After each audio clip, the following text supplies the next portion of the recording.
नमस्ते दोस्तों, स्वागत है आपका टीचिंग रवि यूट्यूब चैनल पर। आज की इस वीडियो में हम बीपीएससी टियर 4 के लिए विज्ञान को एनसीईआरटी किताबों के आधार पर कवर करेंगे। यह वीडियो आपकी तैयारी को और भी मजबूत बनाएगा, इसलिए पूरा वीडियो जरूर देखें। हमारा आज का चैप्टर है हमारे आसपास के पदार्थ, और यह chapter NCERT class 9th science chapter 1 से लिया गया है। इस चैप्टर में हम कवर करने वाले हैं, फर्स्ट टॉपिक है हमारा पदार्थ का भौतिक स्वरूप, सेकंड पदार्थ के कणों के अभिलाक्षणिक गुण, थर्ड पदार्थ की अवस्थाएं, और चौथे टॉपिक में हम जानेंगे क्या पदार्थ अपनी अवस्था को बदल सकता है, और पांचवा टॉपिक है हमारा वाष्पीकरण। वीडियो को पूरा जरूर देखें, नहीं तो आप ये सारे प्रश्न मिस कर देंगे जो एनसीईआरटी से लिया गया है। अगर आप ये सारे प्रश्न कर लेते हैं तो दोबारा आपको यह टॉपिक पढ़ने की जरूरत नहीं पड़ेगी। आप देख सकते हैं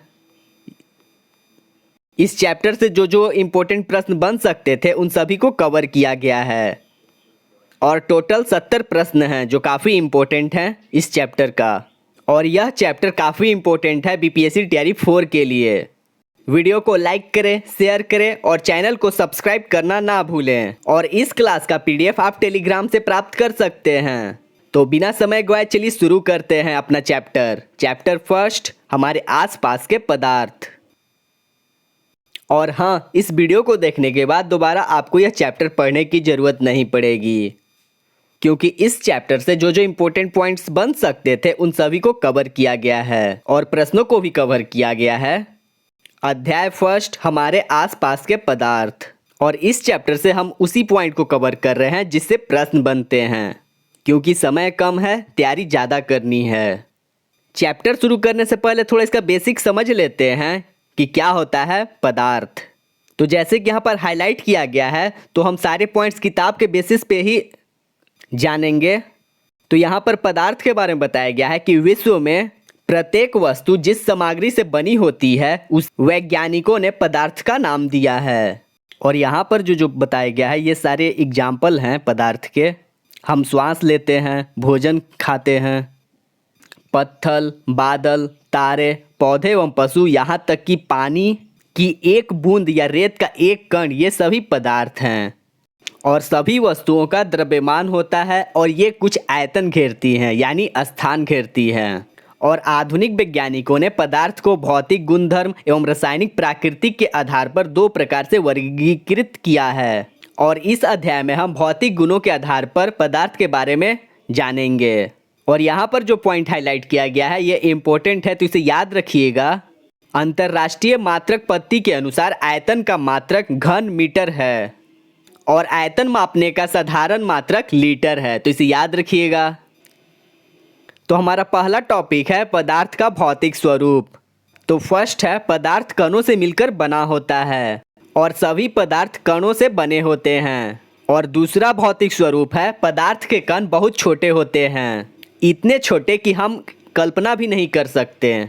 जैसा कि आप चित्र 1.1 में देख रहे हैं, तो जब हम जल में नमक घोलते हैं तो नमक के कण जल के कणों के बीच के रिक्त स्थानों में समावेशित हो जाते हैं। और चित्र 1.2 में बताया गया है कि पदार्थ के कण कितने छोटे होते हैं, तो ये अनुमान लगाने के लिए बताया गया है। क्रियाकलाप 1.2 के द्वारा बताया गया है कि पदार्थ के कण ये कितने छोटे होते हैं। चित्र 1.2 के द्वारा यह बताया गया, यह प्रयोग दर्शाता है कि पोटेशियम पर मैग्नेट के बहुत थोड़े से क्रिस्टलों से पानी की बहुत अधिक मात्रा भी रंगीन हो जाती है। तो पदार्थ का भौतिक स्वरूप में सबसे पहले हम लोगों ने जाना पदार्थ के कणों से मिलकर बना होता है और पदार्थ के कण बहुत छोटे होते हैं। सेकेंड टॉपिक है हमारा पदार्थ के कणों के अभिलाक्षणिक गुण।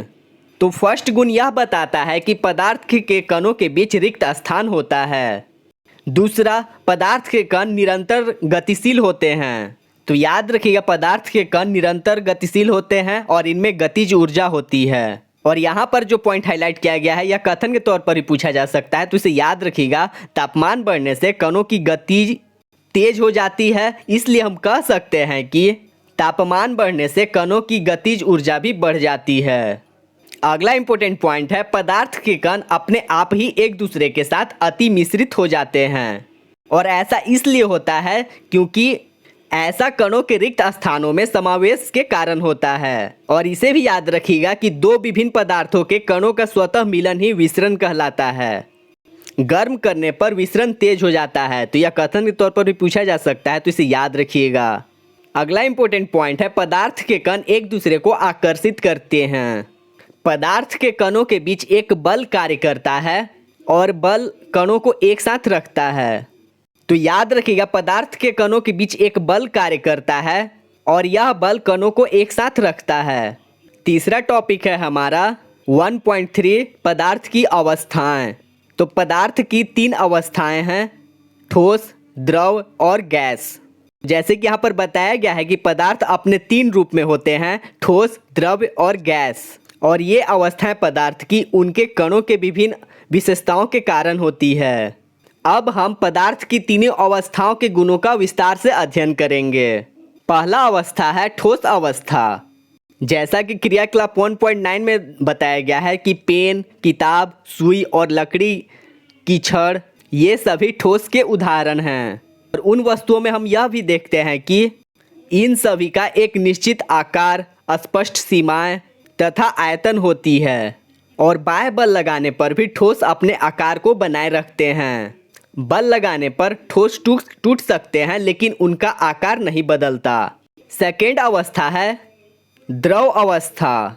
क्रियाकलाप 1.10 में बताया गया है जल, खाना पकाने का तेल, दूध, जूस, शीतल पेय इन सभी का आकार नहीं होता, लेकिन आयतन निश्चित होता है। तो जैसा कि यहाँ पर बताया गया है कि द्रव का आकार नहीं होता, लेकिन आयतन निश्चित होता है। और जिस बर्तन में इन्हें रखा जाए तो ये उसी का आकार ले लेते हैं। और द्रव्यों में बहाव होता है और इनका आकार बदलता है, इसलिए ये दृढ़ नहीं लेकिन तरल होते हैं। अगला हमारा इंपॉर्टेंट पॉइंट है, द्रव में ठोस, द्रव और गैस तीनों का विसरण संभव है। ये वाला पॉइंट काफ़ी इंपॉर्टेंट है, तो इसे याद रखिएगा। ठोसों की अपेक्षा द्रवों में विसरण की दर अधिक होती है। और ऐसा इसलिए क्योंकि द्रव अवस्था में पदार्थ के कण स्वतंत्र रूप से गति करते हैं और ठोस की अपेक्षा द्रव के कणों में रिक्त स्थान भी अधिक होता है। तो याद रखिएगा, ठोसों की अपेक्षा द्रवों में विसरण की दर अधिक होती है। और ऐसा इसलिए होता है क्योंकि द्रव अवस्था में पदार्थ के कण स्वतंत्र रूप से गति करते हैं और ठोस की अपेक्षा द्रव के कणों में रिक्त स्थान भी अधिक होता है। ये वाला भी पॉइंट काफ़ी इंपॉर्टेंट है, ठोस की अपेक्षा द्रव के कणों में रिक्त स्थान भी अधिक होता है। तो ये सारे प्रश्न के तौर पर या कथन के तौर पर भी पूछा जा सकता है। थर्ड है हमारा गैसीय अवस्था। तो क्रियाकलाप 1.11, तो यहाँ पर एक क्रियाकलाप किया गया है, आप चित्र 1.4 में देख सकते हैं। तो उसी के आधार पर यहाँ पर बताया गया है। तो यहाँ पर जो पॉइंट हाईलाइट किया गया ये भी इंपॉर्टेंट है, तो इसे याद रखिएगा। ठोसों एवं द्रवों की तुलना में गैसों की संपीड्यता, कंप्रेशन काफ़ी अधिक होती है। और हमारे घरों में खाना बनाने में उपयोग की जाने वाली द्रवीकृत LPG गैस यानी पेट्रोलियम गैस, अस्पतालों में दिए जाने वाले ऑक्सीजन सिलेंडर में संपीड़ित गैस होती है। और वाहनों में ईंधन के रूप में संपीड़ित प्राकृतिक गैस यानी CNG का उपयोग होता है। अगला इंपॉर्टेंट पॉइंट है कि संपीड्यता काफ़ी अधिक होने के कारण गैस के अत्यधिक आयतन को एक कम आयतन वाले सिलेंडर में संपीड़ित किया जा सकता है एवं आसानी से एक स्थान से दूसरे स्थान तक भेजा जा सकता है। अगला इंपॉर्टेंट पॉइंट है कणों की तेज गति और अत्यधिक रिक्त स्थानों के कारण गैसों का अन्य गैसों में विसरण बहुत तीव्रता से होता है। तो याद रखिएगा, कणों की तेज गति और अत्यधिक रिक्त स्थानों के कारण गैसों का अन्य गैसों में विसरण बहुत तीव्रता से होता है। तो जैसा कि चित्र 1.5 में दर्शाया गया है कि गैस, ठोस, द्रव और गैस तीनों अवस्थाओं के कणों का योजनाबद्ध आवर्धित चित्रण है। और इस चित्र में आप देख सकते हैं तीनों अवस्थाओं में कणों की गति। तो याद रखिएगा कि गैसीय अवस्था में कणों की गति तीव्र होती है और सबसे कम ठोस में होती है। अगला इंपॉर्टेंट पॉइंट है जो आपको बताया गया कि गैसीय अवस्था में कणों की गति अनियमित और अत्यधिक तीव्र होती है। फोर्थ टॉपिक है हमारा, क्या पदार्थ अपनी अवस्था को बदल सकता है। तो जैसा कि हम जानते हैं कि जल पदार्थ तीनों अवस्था में रह सकता है, ठोस जैसे बर्फ, द्रव जैसे जल और गैस जैसे जल वाष्प। तो अभी हम जान रहे हैं कि क्या पदार्थ अपनी अवस्था को बदल सकता है। तो इसमें पॉइंट निकल के आ रहा उस पर तापमान परिवर्तन का प्रभाव। तो इसमें बताया गया है कि ठोस के तापमान को बढ़ाने पर उसके कणों की गतिज ऊर्जा बढ़ जाती है। तो काफी इंपॉर्टेंट पॉइंट यहाँ पर दिया गया है, तो इसे याद रखिएगा कि ठोस के तापमान को बढ़ाने पर उसके कणों की गतिज ऊर्जा बढ़ सकती है। तो ये कथन के तौर पर भी और क्वेश्चन के तौर पर भी पूछा जा सकता है। अगला पॉइंट है, गतिज ऊर्जा में वृद्धि होने के कारण कण अधिक तेजी से कंपन करने लगते हैं और ऊष्मा के द्वारा प्रदत्त की गई ऊर्जा कणों के बीच के आकर्षण बल को पार कर लेती है। तो याद रखिएगा, ठोस के तापमान को बढ़ाने पर उसके कणों की गतिज ऊर्जा बढ़ जाती है। अगला इंपॉर्टेंट पॉइंट है कि गतिज ऊर्जा में वृद्धि होने के कारण कण अधिक तेजी से कंपन करने लगती है और इस कारण कण अपने नियत स्थान को छोड़कर अधिक स्वतंत्र होकर गति करने लगते हैं। और एक अवस्था ऐसी आती है जब ठोस पिघलकर द्रव्य में परिवर्तित हो जाता है और तो याद रखिएगा, जिस न्यूनतम तापमान पर ठोस पिघलकर द्रव्य बन जाता है वह उसका गलनांक कहलाता है।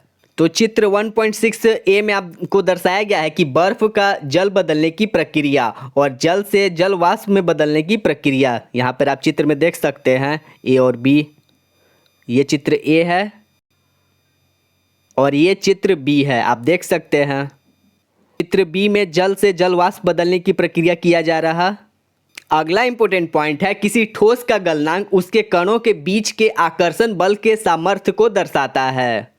और यहाँ पर जो पॉइंट हाईलाइट किया गया है ये काफ़ी इंपॉर्टेंट है, तो ये प्रश्न के तौर पर भी पूछा जा सकता है कि बर्फ का गलनांक कितना होता है। तो बर्फ का गलनांक 273.15 K होता है। तो याद रखिएगा, बर्फ का गलनांक 273.15 केल्विन होता है। और गलने की प्रक्रिया यानी ठोस से द्रव अवस्था में परिवर्तन को संगलन भी कहते हैं। किसी ठोस के गलने की प्रक्रिया में तापमान समान रहता है और ऐसे में ऊष्मीय ऊर्जा कहा जाता है। तो यहाँ पर बताया गया है। और इसे भी जान लेते हैं कि तापमान की अंतर्राष्ट्रीय यानी एसआई मात्रक केल्विन है। याद रखिएगा, तापमान की अंतर्राष्ट्रीय यानी एसआई मात्रक केल्विन है और 0 सेल्सियस बराबर 273.15 केल्विन होता है। और सुविधा के लिए हम दशमलव का पूर्णांक बनाकर 0 डिग्री सेल्सियस बराबर 273 केल्विन ही मानते हैं। तो याद रखिए, 0 डिग्री सेल्सियस बराबर 273 केल्विन होता है। और इसे भी याद रखिएगा, ध्यान से सुनिएगा, तापमान की माप केल्विन से सेल्सियस में बदलने के लिए दिए गए तापमान से 273 घटाना चाहिए और सेल्सियस से केल्विन में बदलने के लिए तापमान में 273 जोड़ना चाहिए। तो याद रखिएगा, केल्विन से सेल्सियस में बदलने के लिए तापमान से 273 घटाया जाता है और सेल्सियस से केल्विन में बदलने के लिए तापमान में 273 जोड़ा जाता है। केल्विन से सेल्सियस में तापमान से बदलने के लिए 273 घटाना चाहिए और सेल्सियस से केल्विन में बदलने के लिए तापमान में 273 जोड़ना चाहिए। अगला इंपॉर्टेंट पॉइंट है, 0 डिग्री सेल्सियस यानी 273 केल्विन पर जल के कणों की ऊर्जा उसी तापमान पर बर्फ के कणों की ऊर्जा से अधिक होती है। तो इसे याद रखिएगा, 0 डिग्री सेल्सियस पर जल के कणों की ऊर्जा उसी तापमान पर बर्फ के कणों की ऊर्जा से अधिक होती है। तो यह कथन के तौर पर भी पूछा जा सकता है और प्रश्न के तौर पर भी। और जब हम जल में ऊष्मीय ऊर्जा देते हैं तो कण अधिक तेजी से गति करते हैं। अगला पॉइंट में बताया गया है क्वथनांक। तो वायुमंडलीय दाब पर वह तापमान जिस पर द्रव्य उबलने लगता है उसे उसका क्वथनांक कहते हैं। तो याद रखिएगा, वायुमंडलीय दाब पर वह तापमान जिस पर द्रव्य उबलने लगता है उसे उसका क्वथनांक कहते हैं। और क्वथनांक समष्टि गुण है, द्रव के सभी कणों को इतनी ऊर्जा मिल जाती है कि वे ऊष्मा में बदल जाते हैं।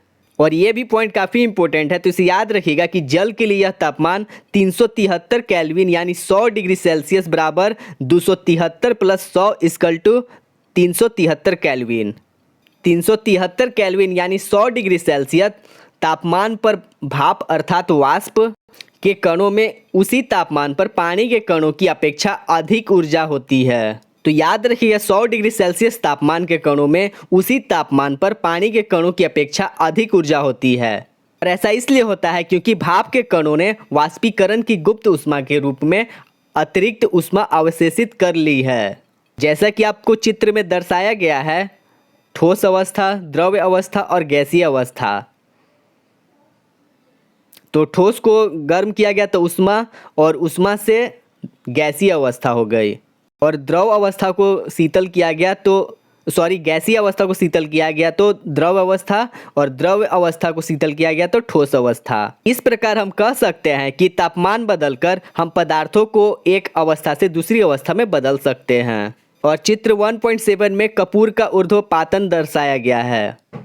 तो काफ़ी इंपॉर्टेंट पॉइंट है, इसे याद रखिएगा। द्रव अवस्था में परिवर्तन हुए बिना ठोस अवस्था में सीधे गैस में बदलने की प्रक्रिया को ऊर्ध्वपातन कहते हैं, और गैस से सीधे ठोस बनने की प्रक्रिया को निक्षेपण कहते हैं। तो इसे याद रखिएगा। तो यहाँ पर बताया गया कि द्रव अवस्था में परिवर्तन हुए बिना ठोस अवस्था में सीधे गैस में बदलने की प्रक्रिया को ऊर्ध्वपातन कहते हैं, और गैस से सीधे ठोस बनने की प्रक्रिया को निक्षेपण कहते हैं। तो अभी हमारा टॉपिक चल रहा है क्या पदार्थ अपनी अवस्था को बदल सकता है, तो उसी का अगला टॉपिक है 1.4.2 दाब परिवर्तन का प्रभाव। तो जैसा कि चित्र 1.8 में बताया गया है कि दाब बढ़ाने पर पदार्थ के कणों को समीप लाया जा सकता है। तो ये वाला पॉइंट भी इंपॉर्टेंट है, तो याद रखिएगा कि दाब बढ़ाने पर पदार्थ के कणों को समीप लाया जा सकता है। तो यह पॉइंट कथन के तौर पर भी पूछा जा सकता है। अगला हमारा इंपॉर्टेंट पॉइंट है दाब के बढ़ने और तापमान घटने से गैस द्रव में बदल सकती है। तो याद रखिए गैस द्रव में कब बदल सकती है, जब दाब के बढ़ने और तापमान घटने से। अगला इंपॉर्टेंट पॉइंट है CO2 उच्च दाब पर संग्रहित किया जाता है, और जब वायुमंडलीय दाब का माप इसे ATM भी बोले या 1 एटमॉस्फेयर हो तो ठोस CO2 द्रव अवस्था में आए बिना सीधे गैस में परिवर्तित हो जाती है। तो याद रखिएगा दाब के बढ़ने और तापमान घटने से गैस द्रव में बदल जाती है, और CO2 उच्च दाब पर संग्रहित किया जाता है। जब वायुमंडलीय दाब का माप 1 एटमॉस्फेयर हो तो ठोस CO2 द्रव अवस्था में आए बिना सीधे गैस में परिवर्तित हो जाती है। और यही कारण है कि ठोस कार्बन डाइऑक्साइड को शुष्क बर्फ कहते हैं। तो क्वेश्चन निकल के आ सकता है कि पूछा जा सकता है कि इनमें से कौन ठोस कार्बन डाइऑक्साइड है, तो इसमें ऑप्शन दिया रहेगा, तो इसका आंसर हो जाएगा शुष्क बर्फ। आप चित्र 1.9 में देख सकते हैं तीनों अवस्थाओं में पदार्थ का अंतरा रूपांतरण। तो यहाँ पर एक दूसरे में रूपांतरण किया गया है, आप देख सकते हैं चित्र में,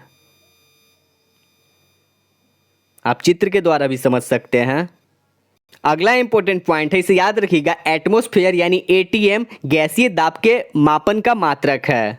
तो क्वेश्चन निकल के आ सकता है कि गैसीय दाब के मापन का मात्रक क्या है, तो इसका आंसर हो जाएगा एटमॉस्फेयर। याद रखिएगा, काफ़ी इंपॉर्टेंट है। और दाब का SI मात्रक है पास्कल, यानी इसे PA से डिनोट किया जाता है। और इसे भी याद रखिएगा कि वायुमंडल में वायु का दाब वायुमंडलीय दाब कहलाता है, और समुद्र की सतह पर वायुमंडलीय दाब 1 एटमॉस्फेयर होता है, और इसे सामान्य दाब कहा जाता है। तो समुद्र की सतह पर वायुमंडलीय दाब 1 एटमॉस्फेयर होता है, ये भी अच्छा प्रश्न बन सकता है इससे, और इसे सामान्य दाब कहा जाता है। और 1 एटमॉस्फेयर बराबर होता है 1.01 इंटू 10 का पावर 5 पास्कल। तो इसे भी याद रखिएगा। तो ये सारे पॉइंट जो हाईलाइट किया गया है सारे इंपॉर्टेंट हैं, तो इसे आप 1-2 बार रिवीजन कर सकते हैं। अगला टॉपिक है हमारा 1.5 वाष्पीकरण यानी वेपोराइजेशन। तो जैसा कि हम जानते हैं कि जल को खुला छोड़ देने पर यह धीरे धीरे वाष्प में परिवर्तित होता है, और यह भी जानते हैं कि पदार्थ के कण हमेशा गतिशील होते हैं और कभी रुकते नहीं। तो ये सब कथन के तौर पर ही पूछा जा सकता है। अगला इंपॉर्टेंट पॉइंट है हमारा, एक निश्चित तापमान पर गैस, द्रव और ठोस के कणों में विभिन्न मात्रा में गतिज ऊर्जा होती है। तो इसे याद रखिएगा कि एक निश्चित तापमान पर गैस, द्रव और ठोस के कणों में विभिन्न मात्रा में गतिज ऊर्जा होती है। अब जानते हैं वाष्पीकरण क्या होता है। क्वथनांक से कम तापमान पर द्रव के वाष्प में परिवर्तन होने की इस प्रक्रिया को वाष्पीकरण कहते हैं। तो याद रखिएगा कि क्वथनांक से कम तापमान पर द्रव के वाष्प में परिवर्तन होने की प्रक्रिया को वाष्पीकरण कहते हैं। अब जानते हैं वाष्पीकरण को प्रभावित करने वाले कारक। तो सबसे पहले बताया गया है कि सतही क्षेत्र बढ़ने पर वाष्पीकरण की दर भी बढ़ जाती है। जैसे कपड़े सुखाने के लिए हम उसे फैला देते हैं, अगला है तापमान में वृद्धि। तो तापमान बढ़ने पर अधिक कणों को पर्याप्त गतिज ऊर्जा मिल जाती है जिससे वे वाष्पीकृत हो जाते हैं। और थर्ड, आर्द्रता में कमी। तो वायु में विद्यमान जल वाष्प की मात्रा को आर्द्रता कहते हैं। किसी निश्चित तापमान पर जब वायु में जल के कणों की मात्रा पहले से ही अधिक होगी तो वाष्पीकरण की दर घट जाएगी। अब जानते हैं वाष्पीकरण के कारण शीतलता कैसे होती है। तो जैसा कि यहाँ पर बताया गया है, वाष्पीकरण के दौरान द्रव की सतह के कण हमारे शरीर या आसपास के ऊर्जा प्राप्त करके वाष्प में बदल जाते हैं। तो याद रखिएगा, वाष्पीकरण के दौरान द्रव की सतह के कण हमारे शरीर या आसपास के से ऊर्जा प्राप्त करके वाष्प में बदल जाते हैं। और वाष्पीकरण की प्रसुप्त ऊष्मा के बराबर ऊष्मीय ऊर्जा हमारे शरीर से अवशोषित हो जाती है जिससे शरीर शीतल हो जाती है। और इस पॉइंट में बताया गया है कि बर्फीले जल से भरे गिलास की बाहरी सतह पर जल की बूंदें क्यों नजर आती है। तो जैसे कि यहाँ पर बताया गया कि बर्तन में बर्फीला जल रखते हैं तो बर्तन की बाहरी सतह पर हमें जल की बूंदें नजर आने लगती है। तो वायु में उपस्थित जल वाष्प की ऊर्जा ठंडे पानी के संपर्क में आकर कम हो जाती है और यह द्रव अवस्था में बदल जाता है जो हमें जल की बूंदों के रूप में नजर आता है। तो जैसे कि यहाँ पर बताया गया कि बर्तन में बर्फीला जल रखने पर बर्तन की बाहरी सतह पर हमें जल की बूंदें नजर आने लगती है। तो ऐसा इसलिए होता है क्योंकि वायु में उपस्थित जल वाष्प की ऊर्जा पानी के संपर्क में आकर कम हो जाती है और यह द्रव अवस्था में बदल जाता है जो हमें जल की बूंदों के रूप में नजर आती है। अगला इंपॉर्टेंट है हमारा ये वाला, राशि, मात्रक और इसका प्रतीक दर्शाया गया है। तो ये भी इंपॉर्टेंट है, तो इसे याद रखिएगा। तापमान का मात्रक होता है केल्विन और इसका प्रतीक होता है कैपिटल ए के। तो याद रखिएगा, तापमान का एसआई मात्रक केल्विन और प्रतीक के है। लंबाई का मीटर स्मॉल एम प्रतीक। संहति का मात्रक है किलोग्राम और प्रतीक है केजी। भार का न्यूटन कैपिटल एन। आयतन का घन मीटर मीटर क्यूब। घनत्व का मात्रक है किलोग्राम प्रति घन मीटर यानी केजी एम क्यू। और दाब का पास्कल यानी पीए प्रतीक है इसका पीए। तो इसी पॉइंट के साथ हमारा यह चैप्टर कंप्लीट होता है। अब चलते हैं प्रश्नों की ओर। पहला हमारा क्वेश्चन है जो बेसिक से स्टार्ट हुआ है। तो पहला हमारा क्वेश्चन है कि इस विश्व के प्रत्येक वस्तु जिस सामग्री से बनी होती है उसे कहते हैं। तो इसे हम पदार्थ कहते हैं। सेकेंड क्वेश्चन है हमारा, भारत के प्राचीन दार्शनिकों ने पदार्थ को 5 मूल तत्वों में वर्गीकृत किया है। ये हैं तो अग्नि, आकाश, वायु। तो इसका आंसर हो जाएगा डी, इनमें से सभी। थर्ड क्वेश्चन है हमारा, पदार्थ बने होते हैं। तो पदार्थ कणों से बने होते हैं। अगर आप इस चैप्टर का ये सारे प्रश्न को भी कर लेते हैं ना तो इससे भी आपका काम हो जाएगा क्योंकि इस प्रश्न में बेसिक से एडवांस तक सभी प्रश्न को कवर किया गया है। क्वेश्चन नंबर 4, पदार्थ के कण होते हैं।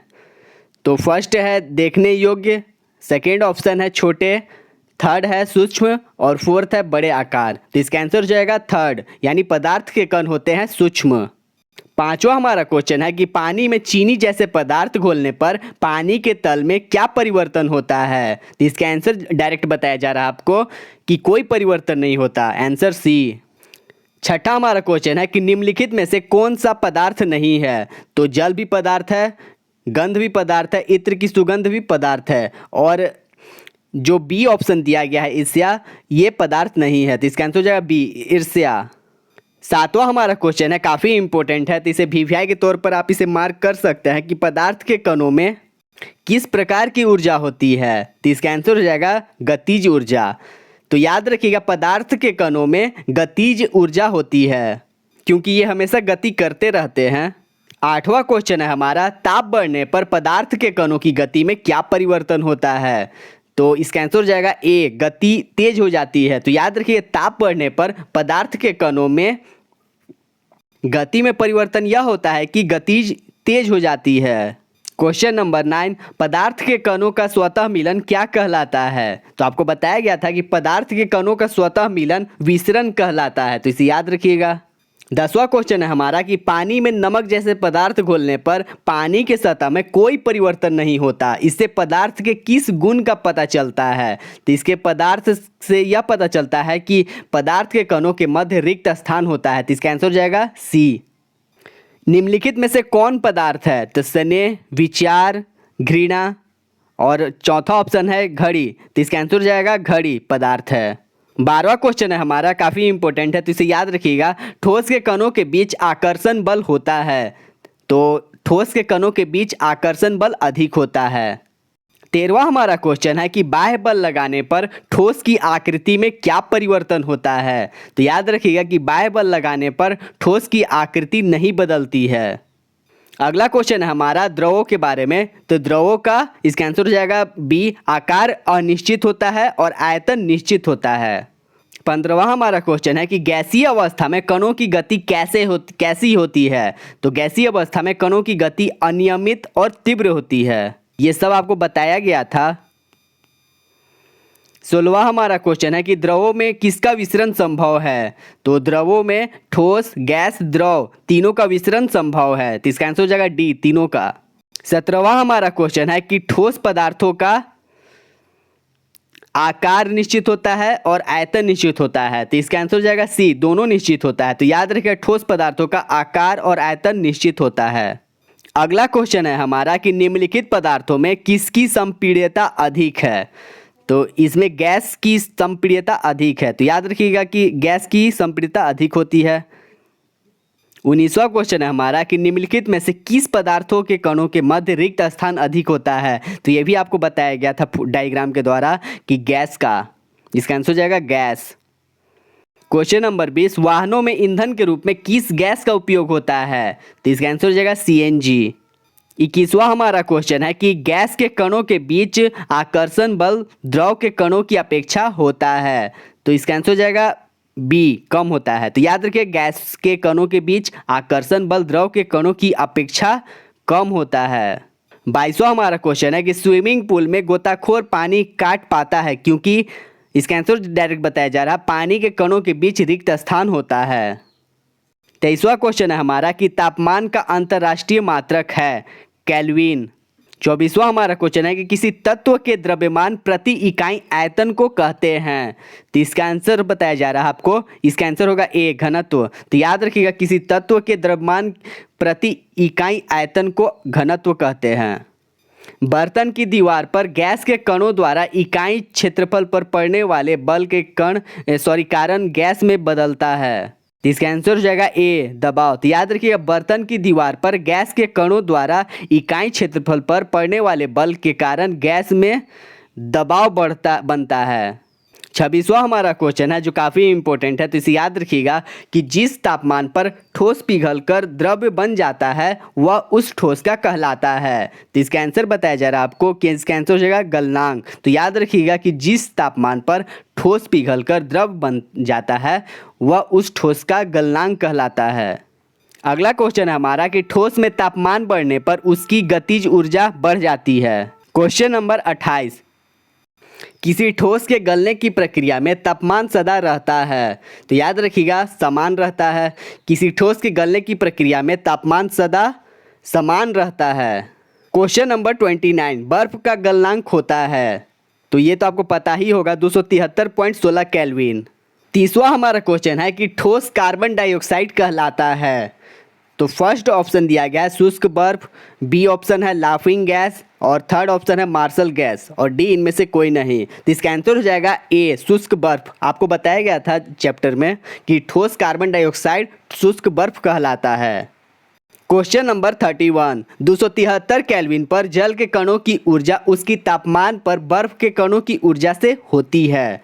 तो इसका आंसर हो जाएगा अधिक। तो याद रखिएगा 273 केल्विन पर जल के कणों की ऊर्जा उसकी तापमान पर बर्फ के कणों की ऊर्जा से अधिक होती है। क्वेश्चन नंबर 32, वायुमंडलीय दाब पर वह तापमान जिस पर द्रव्य उबलने लगता है उसे कहते हैं। तो इसका आंसर हो जाएगा क्वथनांक कहते हैं। 373 केल्विन तापमान पर भाप के कणों में इसी तापमान पर पानी के कणों की अपेक्षा ऊर्जा होती है। तो इसका आंसर हो जाएगा अधिक ऊर्जा होती है। तो याद रखिएगा 373 केल्विन तापमान पर भाप के कणों में इसी तापमान पर पानी के कणों की अपेक्षा ऊर्जा अधिक होती है। अगला क्वेश्चन है हमारा कि किसी पदार्थ पर तापमान के परिवर्तन का क्या प्रभाव होता है। तो इसका आंसर जो हो जाएगा ए, अवस्था में परिवर्तन। तो याद रखिएगा किसी पदार्थ पर तापमान के परिवर्तन का प्रभाव उसकी अवस्था में परिवर्तन होता है। और अगला क्वेश्चन है कि 300 केल्विन कितने डिग्री सेल्सियस के बराबर होता है। तो इसका आंसर हो जाएगा 27 डिग्री सेल्सियस के बराबर होता है। क्वेश्चन नंबर 36, क्वथनांक से कम तापमान पर द्रव के वाष्प में परिवर्तन होने की क्रिया कहलाती है। तो क्वथनांक से कम तापमान पर द्रव के वाष्प में परिवर्तन होने की क्रिया वाष्पीकरण कहलाती है। तो इसे याद रखिएगा। और वाष्पीकरण को कौन से कारक प्रभावित करते हैं। तो इसका आंसर हो जाएगा, वो बताया गया था चैप्टर में, वाष्पीकरण को तापमान, आर्द्रता और वायु की गति प्रभावित करते हैं। क्वेश्चन नंबर 38, आर्द्रता बढ़ने पर वाष्पीकरण की दर में क्या परिवर्तन होगा। तो इसका आंसर हो जाएगा घटेगा। तो याद रखिएगा कि आर्द्रता बढ़ने पर वाष्पीकरण की दर में परिवर्तन यह होगा कि वह घटेगी। अगला क्वेश्चन है हमारा कि सतही क्षेत्रफल बढ़ने पर वाष्पीकरण की दर पर क्या प्रभाव पड़ता है। तो इसका आंसर हो जाएगा ए, बढ़ेगी। तो याद रखिए सतही क्षेत्रफल बढ़ने पर वाष्पीकरण की दर बढ़ेगी। क्वेश्चन नंबर 40 है कि दाब के बढ़ने और तापमान के घटने पर पदार्थ की अवस्था में क्या परिवर्तन होता है। तो इसका आंसर हो जाएगा डी, गैस द्रव में बदल जाता है। तो याद रखिएगा कि दाब के बढ़ने और तापमान के घटने पर पदार्थ की अवस्था में परिवर्तन यह होता है कि गैस द्रव में बदल जाता है। अगला क्वेश्चन है हमारा कि 250 डिग्री सेंटीग्रेड तापमान पर जल की भौतिक अवस्था क्या होगी। तो इसका आंसर हो जाएगा सी, गैस हो जाएगी। 250 डिग्री सेंटीग्रेड पर तापमान पर जल की अवस्था द्रव्य हो जाएगी, गैस अवस्था में हो जाएगी। और गर्मियों में हमें किस प्रकार के कपड़े पहनने चाहिए। तो इसका आंसर हो जाएगा सूती कपड़े। अगला क्वेश्चन है हमारा कि आधुनिक वैज्ञानिकों ने पदार्थ की कितनी अवस्थाओं की बात की है। तो इसकी 5 अवस्थाओं की बात की है। इसका आंसर हो जाएगा सी। और 44वां हमारा क्वेश्चन है कि निम्नलिखित में से पदार्थ की किस अवस्था के कारण ही सूर्य और तारों में चमक होती है। तो ये काफ़ी इंपॉर्टेंट क्वेश्चन है, जिसे याद रखिएगा कि पदार्थ की प्लाज्मा अवस्था के कारण ही सूर्य और तारों में चमक होती है। तो इसका आंसर हो जाएगा प्लाज्मा। तो पदार्थ की प्लाज्मा अवस्था के कारण ही सूर्य और तारों में चमक होती है। अगला क्वेश्चन है हमारा कि द्रव की 5वीं अवस्था है। तो ठोस, गैस, द्रव, प्लाज्मा। तो इसका आंसर हो जाएगा प्लाज्मा। तो पदार्थ की 5वीं अवस्था है प्लाज्मा। और 46वां क्वेश्चन है कि गैस का द्रव में परिवर्तन कहलाता है। तो गैस का द्रव में परिवर्तन संघनन कहलाता है। और अगला क्वेश्चन हमारा कि गैसों में विसरण का एक उदाहरण है। तो इत्र के सुगंध का हवा में फैलना। तो गैसों में विसरण का कारण इत्र के सुगंध का हवा में फैलना, या फिर किचन में भोजन का पकना। अगला क्वेश्चन है हमारा कि 200 केल्विन तापमान बराबर है तो -73 डिग्री सेल्सियस के। अगला क्वेश्चन है हमारा कि शुद्ध जल का क्वथनांक होता है। तो याद रखिएगा शुद्ध जल का क्वथनांक 373 केल्विन होता है। और 50वां हमारा क्वेश्चन है कि 0 डिग्री सेल्सियस बराबर होता है तो 273 केल्विन के बराबर होता है। और गुप्त ऊष्मा का मात्रक है तो जूल प्रति केजी। और 1 कैलोरी बराबर होता है तो 1 कैलोरी बराबर, इसका आंसर हो जाएगा बी, 4.18 जूल होता है। अगला क्वेश्चन है हमारा कि पदार्थ के विभिन्न अवस्थाओं में अंतरागुणक बल का बढ़ता क्रम है। तो इसका आंसर हो जाएगा बी, गैस, द्रव्य और ठोस। अगला क्वेश्चन है हमारा कि बर्फ के गलन की गुप्त ऊष्मा होती है। तो इसका आंसर हो जाएगा ए, 335। 55वां हमारा क्वेश्चन है कि प्राकृतिक में कौन सा पदार्थ ठोस, द्रव और गैस 3 अवस्थाओं में पाया जाता है। तो इसका आंसर हो जाएगा जल। अगला क्वेश्चन है हमारा कि निम्नलिखित में से सबसे कम घनत्व किसका है। तो पानी, लोहा, शहद। तो इसमें सबसे कम घनत्व रुई का है। अगला क्वेश्चन है कि निम्नलिखित में कौन पदार्थ का गुण नहीं है। घनत्व, विसरण, संपीड़ितता, तरंगदैर्घ्य। तो इसका आंसर हो जाएगा डी, तरंगदैर्घ्य। और वाष्प की प्रक्रिया से उत्पन्न होती है। तो इसका आंसर हो जाएगा बी, शीतलता। और गर्म करने पर गैस का आयतन क्या होता है। तो गर्म करने पर गैस का आयतन बढ़ जाता है। तो इसका आंसर हो जाएगा ए। 60वां हमारा क्वेश्चन है कि दिए गए चित्र में पदार्थ के किस अवस्था के कणों को दिखाया गया है। इसका आंसर हो जाएगा बी, द्रव्य अवस्था में दर्शाया गया। अगर ठोस का दिखाया रहता तो ये सभी मिले हुए रहते हैं और गैस का जहाँ तहाँ दिखाया गया रहता। 61वां हमारा क्वेश्चन है कि निम्नलिखित में से किसके कारण गर्मियों में घड़े का जल ठंडा होता है। तो वाष्पीकरण के कारण गर्मियों में घड़े का जल ठंडा होता है। 62वां हमारा क्वेश्चन है कि सौरमंडल में प्लाज्मा अवस्था की उत्पत्ति का कारण है। तो इसका आंसर हो जाएगा बी, उच्च ताप। तो याद रखिए सौरमंडल में प्लाज्मा अवस्था की उत्पत्ति का कारण उच्च ताप है। निम्नलिखित में से किसका ऊर्ध्वपातन होता है। तो पहला ऑप्शन दिया है गंधक, सी मैग्नीशियम, बी आयोडीन और डी ब्रोमीन। इसका आंसर हो जाएगा आयोडीन। तो आयोडीन का ऊर्ध्वपातन होता है इनमें से। अगला क्वेश्चन है कि निम्नलिखित में किस अवस्था में अणुओं की ऊर्जा अधिकतम होती है। तो गैस की। इसका आंसर हो जाएगा गैस। तो याद रखिएगा कि गैसीय अवस्था में अणुओं की ऊर्जा अधिकतम होती है। अगला क्वेश्चन है हमारा कि बर्फ का एक टुकड़ा जल की सतह पर तैरता रहता है क्योंकि बर्फ का घनत्व जल से कम होता है। अगला क्वेश्चन है हमारा 66वां कि जब वाष्प संघनित होती है तो इसका आंसर हो जाएगा उसका ताप घट जाता है। तो जब वाष्प संघनित होती है तो उसका ताप घट जाता है, याद रखिएगा। अगला क्वेश्चन है हमारा कि जल के वाष्पन की गुप्त ऊष्मा होती है। तो इसका आंसर हो जाएगा बी। तो जल की वाष्प की गुप्त उष्णता होती है 2260। अगला क्वेश्चन है हमारा कि अगरबत्ती की सुगंध आपको दूर से ही मिलती है, इससे पदार्थ के किस गुण का पता चलता है। तो इसका आंसर हो जाएगा पदार्थ के कण निरंतर गति करते हैं, तो इस गुण का पता चलता है। और अगला क्वेश्चन है हमारा कि गर्म करने पर गैस का आयतन अपरिवर्तित रहता है, घटता है या इनमें से कोई नहीं। तो इसका आंसर हो जाएगा ए, बढ़ता है। तो याद रखिए कि गर्म करने पर गैस का आयतन बढ़ता है। और लास्ट हमारा क्वेश्चन है 70वां, दिए गए चित्र द्वारा किस प्रक्रिया को दर्शाया गया है। तो यहाँ पर चित्र दिया गया है, इसे पूछा गया है कि किस प्रक्रिया को दर्शाया गया है, आप देख सकते हैं। तो पहला ऑप्शन दिया गया है अमोनियम क्लोराइड का वाष्पीकरण, सेकेंड अमोनियम क्लोराइड का संघनन और सी अमोनियम क्लोराइड का ऊर्ध्वपातन। तो इसका आंसर हो जाएगा सी, अमोनियम क्लोराइड का ऊर्ध्वपातन। तो चित्र में अमोनियम क्लोराइड का ऊर्ध्वपातन हो रहा। तो इसी प्रश्न के साथ हमारे यह चैप्टर कंप्लीट होता है। उम्मीद करते हैं कि चैप्टर फर्स्ट हमारे आसपास के पदार्थ आपको पसंद आया हो और इस चैप्टर से सारे टॉपिक को कवर किया गया। वीडियो देखने के लिए धन्यवाद। अगर वीडियो पसंद आई हो तो लाइक करें, शेयर करें और चैनल को सब्सक्राइब करें। और इस क्लास का PDF आप टेलीग्राम से प्राप्त कर सकते हैं। आपका दिन शुभ हो। हम मिलेंगे अगले वीडियो में, तब तक के लिए नमस्ते।